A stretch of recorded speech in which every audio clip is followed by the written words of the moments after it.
Welcome back, mate. Right, cheers. As we promised, we would be back together this week. We're back, finally. Been a while due to work and sickness and a bit of this and a bit of that, permitting circumstances, but now we're back. The winning easy team is back and feels a lot better. Feels a lot more comfortable there. No, We bounce off each other. No, not dying like last week. Had the fever sweats while recording for you guys last week, but we managed to do pretty good last week. So nice 60-1 pop, get up to second last week. So your roughie of the day. Roughie of the day. That was, it was great tip, and once again, winning easy, leading you, the followers, into the right direction. That's it. So. Well, it's good to be back, I say. I just say it's really good. And it's a good time to be back because now we're only... Well, next week we've got the Group 1.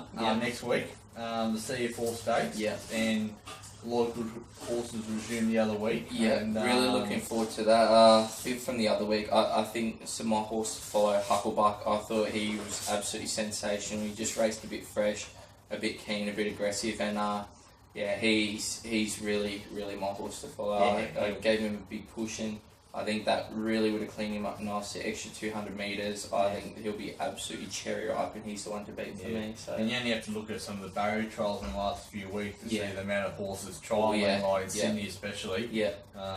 Some of those barrier trials, it's just Group 1 winner after Group 1 winner. We've got some superstars hanging around for sure. It's going to be a great autumn, all heading towards the Golden Slipper and the Championships in Sydney, but don't forget the Melbourne Autumn as well. Let's say the first Group 1 of the year next week. We've got a segment here that I wrote down. Is there any, obviously you mentioned Hucklebuck as your horse following next week, is there any horse that you're really looking forward to take out one of the big features over the carnival, an early tip, so that hasn't even maybe resumed there? Who you really, have you got a... Well, there's... I know it's a big call, but there's a horse who's actually in on Saturday who, as you know, I've had a big opinion of, and I'm not sure how good he is. The horse I'm mentioning is he or she from the Perth horse as well. Now in the care of Dave Hayes. This is his second full preparation now, and this horse I think won 7 of 8 over in Perth. Really exciting horse. Has to measure up. This is kind of D-Day on Saturday for it, but I think I'm just like I just can't wait to see Winks. I really want to see Winks back. Another really exciting horse I'm looking forward to see is Calliope. I think that's how you pronounce it, from the Godolphin stable. Won the same day as Capitalist, and we haven't seen it since. We've seen one trial, and it absolutely brained them in the trial. Looks a real special horse as well. So I think it might be heading towards the Blue Diamond. I think it might be running the prelude next week. Yeah, so that keep an eye out for this horse, guy. It could be anything. I think it's really got a stack of ability. So, but I like another one of theirs. That's heading towards maybe the slipper. Shaz, the one on debut. He's my sort of early horse to follow for the slipper. He's going to be given every chance to make the field. As John O'Shea said, he'll be a lot better 3-year-old and I think a miler for sure. But if he's good enough to make the field, which I think he is, he'll get a chance. So he's sort of the one I'm looking forward to. Maybe not the slipper, maybe the size or the champagne after. But obviously Cap was the one to beat in the slipper. And stablemate that debut last week. DEFCON. DEFCON. Very impressive. Just loomed up and condition blew out late, but beautifully bred horse as well. And it was a nice little trial. Been trialling really good. Brute horse, and it's going to the Blue Diamond. Yeah. So, like I said, this Blue Diamond is shaping up to be a sensational race. And we have one on Saturday as well. A couple of contenders as well. So it's really, I like the Blue Diamond going this because there's a lot of different form lines. That's right. Yeah. You know what I mean? And it's only said 3 weeks away. And there's a lot of different form lines going to me. And you can see that's going to be just a cracking race. That's right. Yeah. It's still 3 weeks away. So. That's how good the order's going to be. I think, Winx is the one, obviously, that everyone will be waiting for. Oh, yeah. In every race she contests, she'll start very short and, every horse has got to rise to her benchmark. That's right, yeah. Can they? And the question is, can she improve? Now, if she improves, nothing will get near her. Well, does she have to improve? No, you wouldn't think so. Not on a Cox Plate win. And it's just, that's why I'm just worried in the staying ranks. There's not much young blood that's really popped up yet. I think our sort of sprinter middle distances, and especially our younger horses, have some very exciting younger horses. But in terms of the staying ranks and the older horses, there's not much there. It's kind of the same horses, but that's why those 4-year-olds and a lot of them were Chris Waller's one that came on, like your Kermit Dexter. He's going to be kept to a mile this prep, no longer than a mile. Preferment, then you made the call. I tended to agree with it, and Chris is going to keep only to 2,000 metres in prep. He wants to try him just as the 2,000 metre. He doesn't know if he actually is a genuine stay. We made that call in Melbourne Cup, and a few people we gave him no chance. And he was third favourite, and a few people shook their heads at our comments, but we got proven right, and Chris is considering the same thing as prep, so his 2,000 metre form's top class, and that's what he's going to be kept at and trained for. So he's got a great stable, obviously, Chris, and he's got a lot of the benchmark horses, but I just want to say the Snowdens, their horses lately are just on fire. I said in my little preview done last week by myself, I said I think the combo will be the one that will break Waller's dominance. I think they will win a Sydney Premiership. They've just got horses winning everywhere. In my opinion, I think Peter's the best trainer in Australia. And I think he'll have a bit of a burning desire to win a premiership, and I believe in the next 2 or 3 years he'll break Waller's dominance. They had a good winner yesterday. I think it was the last race of the day. Where were they yesterday? Canterbury, I think they were yesterday. His name's Suspense or something. I think he's now 3 for 3 now. Really good win. It looks an exciting horse, aided by a gun rider from James McDonald. So, like you say, that stable's just absolutely on fire. That's one thing with the Snowdens. I think it's just professionalism. It's just the perfect word. On and off the track, the way he carries himself and his horses, and it's just top notch. So I give him a rap. I got a little bit mentioned in the preview other week, but there was a horse, an expensive horse, having his first start about 3 or 4 weeks ago while we were sort of off air sort of thing, doing our shows, and you wouldn't see any other trainer doing this, such a high profile trainer, and he was strapping to himself in race 1. Now that just goes to show he's a horseman, that for whatever reason, they've got many strappers, he wanted to strap this himself, and he was able to get his hands on the horse and touch a horse. Some of these so-called bigger, good trainers, they don't even pat a horse. They don't even know which end of the horse to look at. And here's Peter walking around a mountain yard, which he didn't need to. Strapping himself. Obviously, he thought that I'll look after this horse for whatever reason. You know what I mean? And that just showed me that he's still very humble. And even though do the work, not just sit behind the box and he's let the checks roll in. So, I can't speak highly of the guy. I've never met him, obviously, but just the way he conducts himself, he's just, in my opinion, a true professional and an amazing trainer. Speaking about Chris Waller, we had Royal Descent retired this week. The announcement. She got retired yesterday. She had a bit of a tendon strain, so her career's come to an end. She only won the one Group 1 the Oaks by 10 lengths. Amazing win. She multiple Group 1 place getter though. She could run a place, that horse, and I feel sorry. You feel sorry for her. She got nailed. I think she had 3 Group 1 placings by less than a length as well. So. She's she was a very, very good little honest mare, and Connections had a lot of fun with her, and now she'll go on. She'll be a good mummer, and I'm sure sure her progeny will do her proud. Yeah, so it'll be very popular for sure at the sales. So we'll be previewing the Caulfield meeting this week. 9 races, some good races and some hard ones. Yep. Just a shout out, don't forget it's Hobart Cup Day on Monday. Yep. A lot of support in the Tasmania race. Yep. I think they're really heading in the right direction there. I'm really impressed with some of their plans they have for the future of the racing in there. So I want to give them a good plug and get down there if you're in Hobart and support Hobart Cup. Great day and great track as well.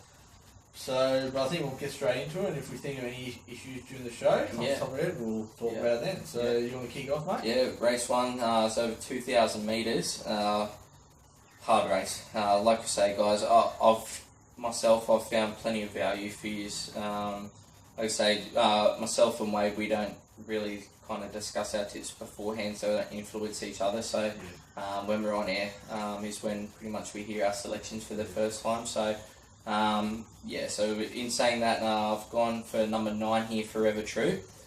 3 starts over the trip for 2 seconds. Jai McNeil to ride. Very informed apprentice.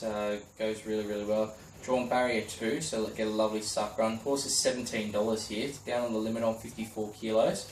Just think it's a way to go. It's racing really honestly, and $17 is definitely a good price. So should get a lovely run in transit, and hopefully be too good at a nice price. So put number 4, Mr. Journeyman in for second. Always races well when he gets to lightweight.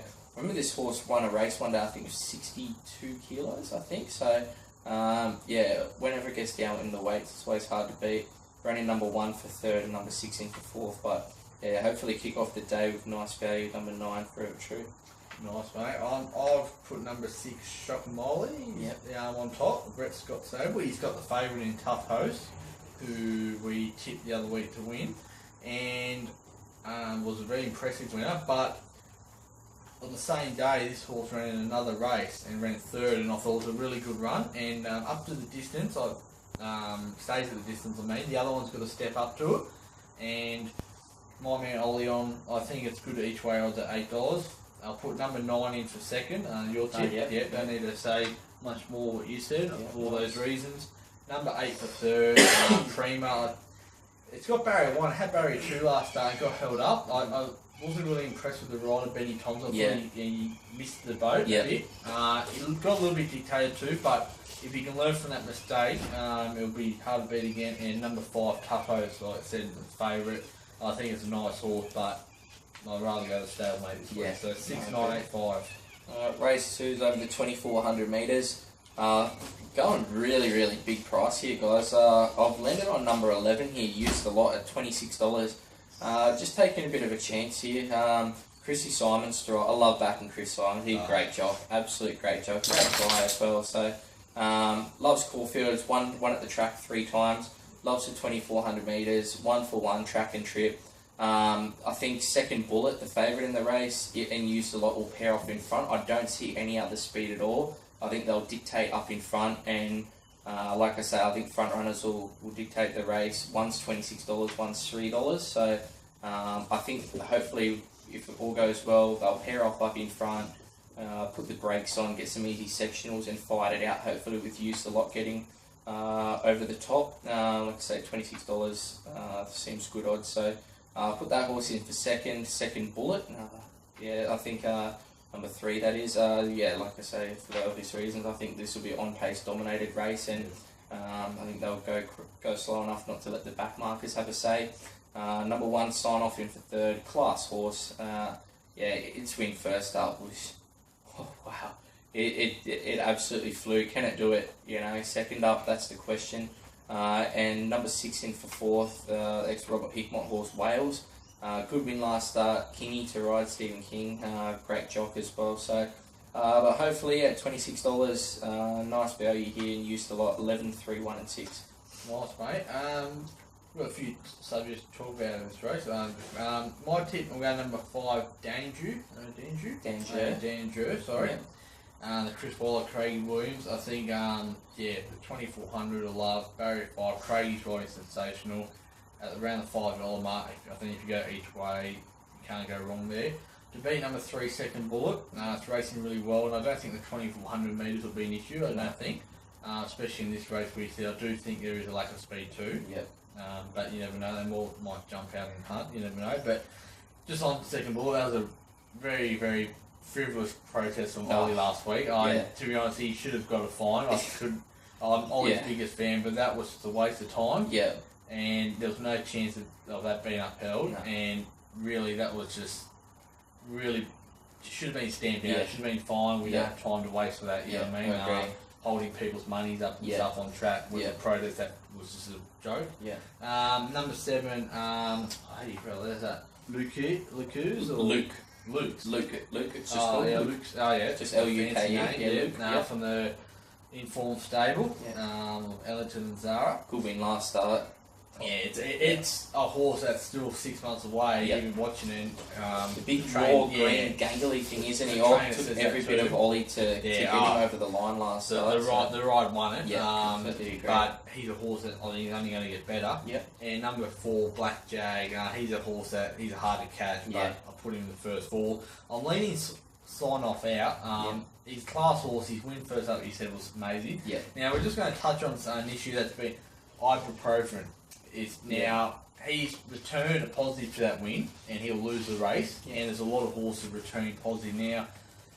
To be honest, it's been widely used. The trainers have just simply got to stop using it. And the penalties they're getting, these $1,500 fines, they're getting off lightly. And they bring a horse with it in a system, but the trouble is at the moment is that, as Darren Weir said, he got the horse tested 3 times before the race, and all the results came back negative in the system, but on race day it's returned positive, and a lot of horses are having tests weekly, and they're getting different results.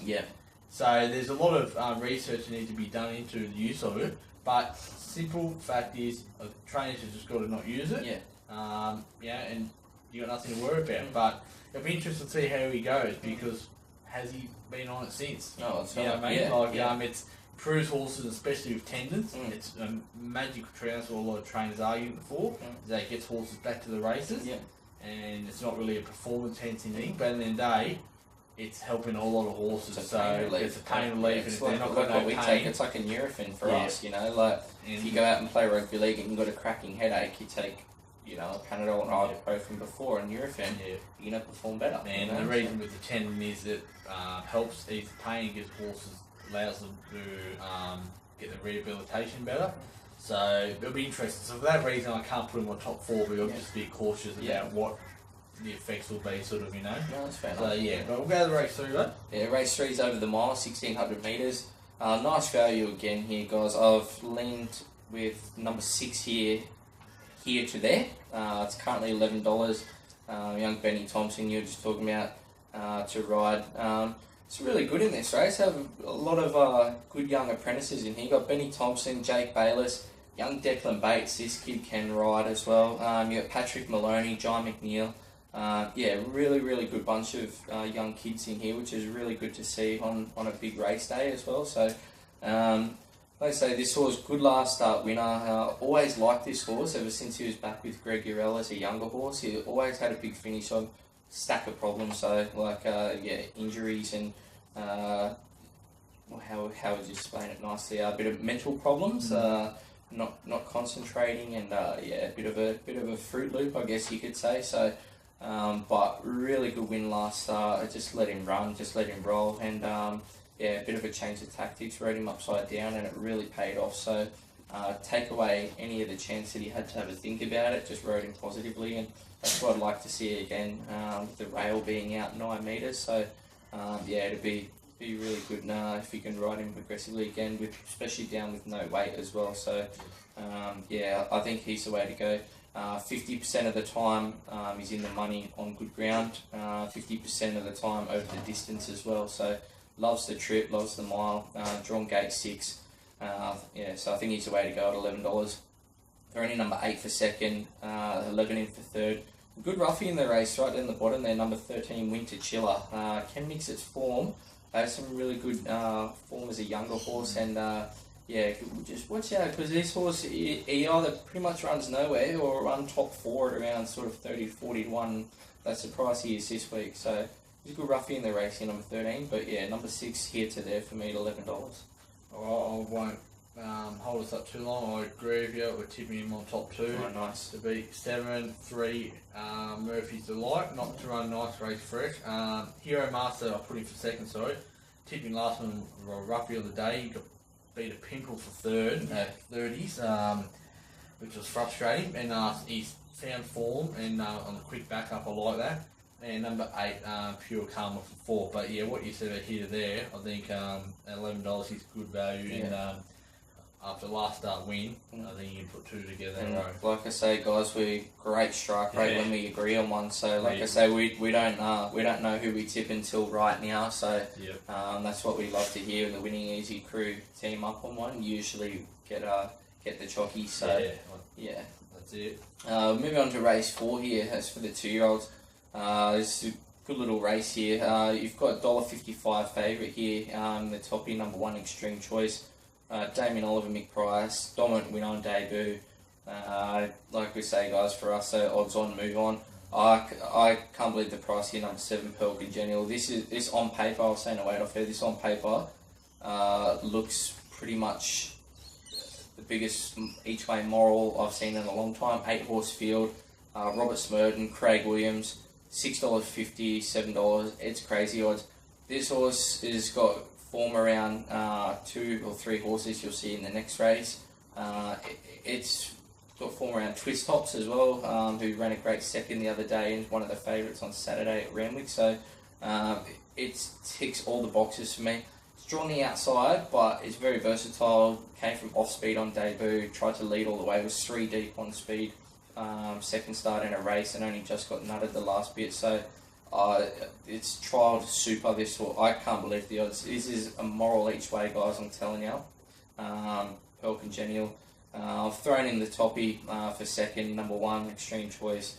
Like I say, dominant on debut. But odds on move on for the Winning Easy crew. Number 3 in for 2nd, number 2 in for 4th. But Pearl Congenial, it's your value bet of the day, guys. $6.50. Just load up each way. You'll minimum get your money back, $2 a place. So. And if not, yeah, you'll be cheering, so nice. Moral each way. Nice, very confident there. I'm going to just go on spec here.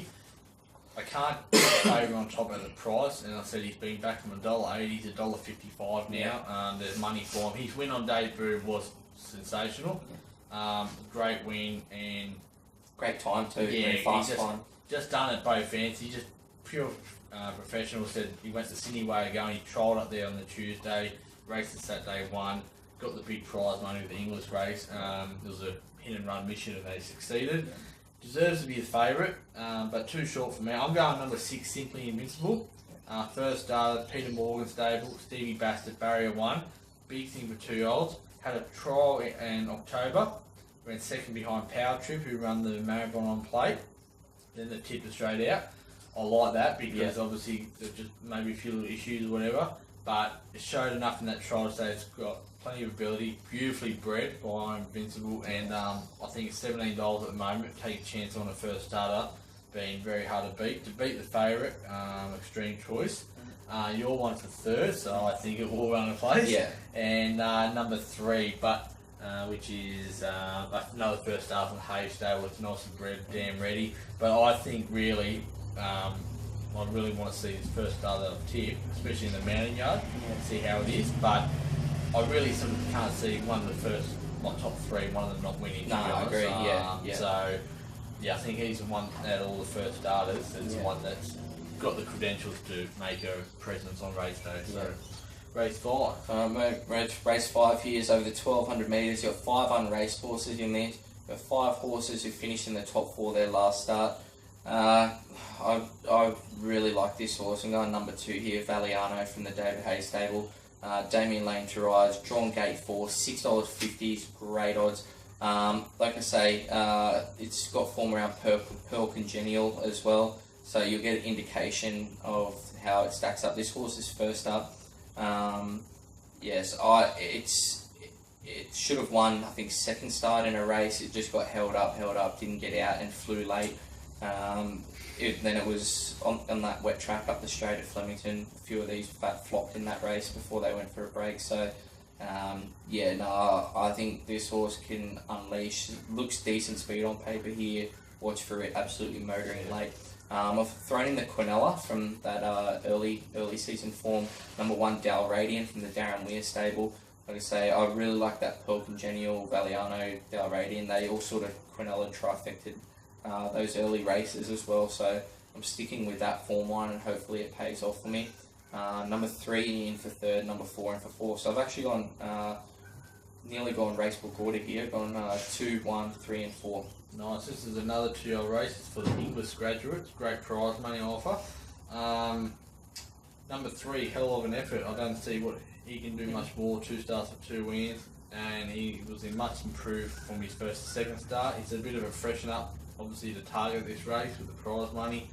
Peter Moody, home track, Lyndon Meach, barrier 3, definitely on top selection. To beat number 2, Valiano, this is what you said, yeah, plenty of ability. Said, wish he won on Fox Plate Day, cost me a fortune. That's still frustrating. But yeah, he's a good horse and would have been targeted towards this.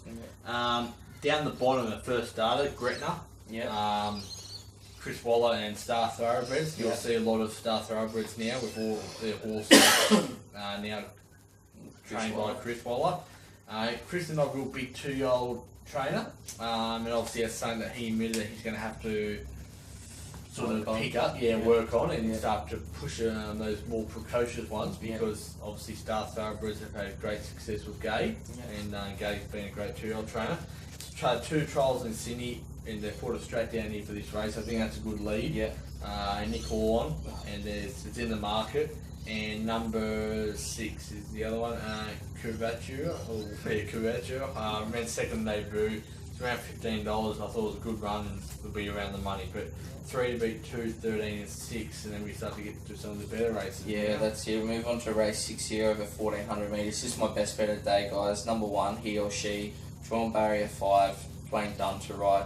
This horse competing in better races than this. His strike rate is sensational.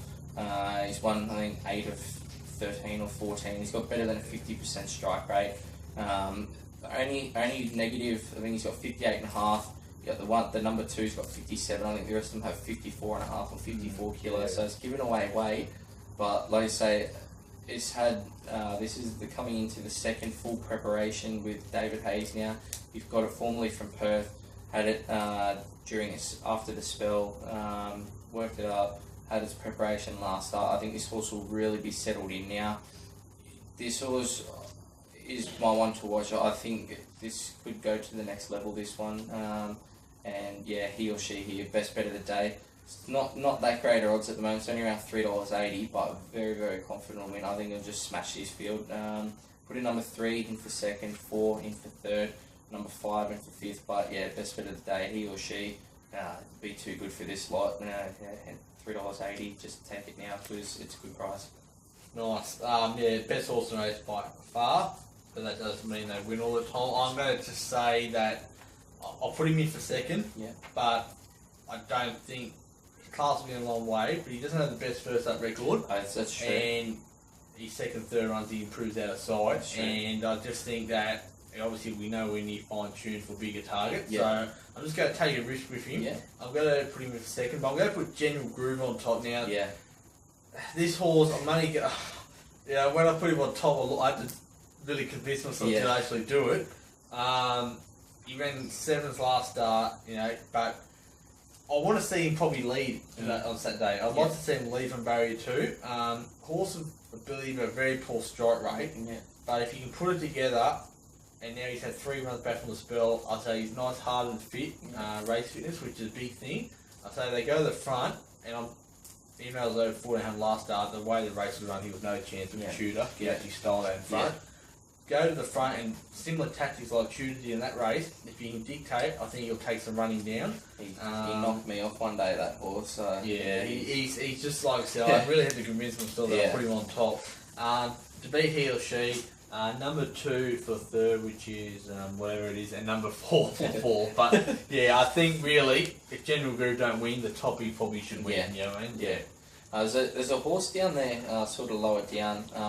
I like him for the future. I think this will be too short for him. He's a nice stayer in the making, though. Barisha from the Robert Smyrn stable. Yeah. Keep an eye out for him. He loves wet tracks and he likes around the 2,000 metres. So he'll be back last. He'll be running on. So keep an eye out for him. But we might just take a break and we'll be back very shortly for the last 3 races.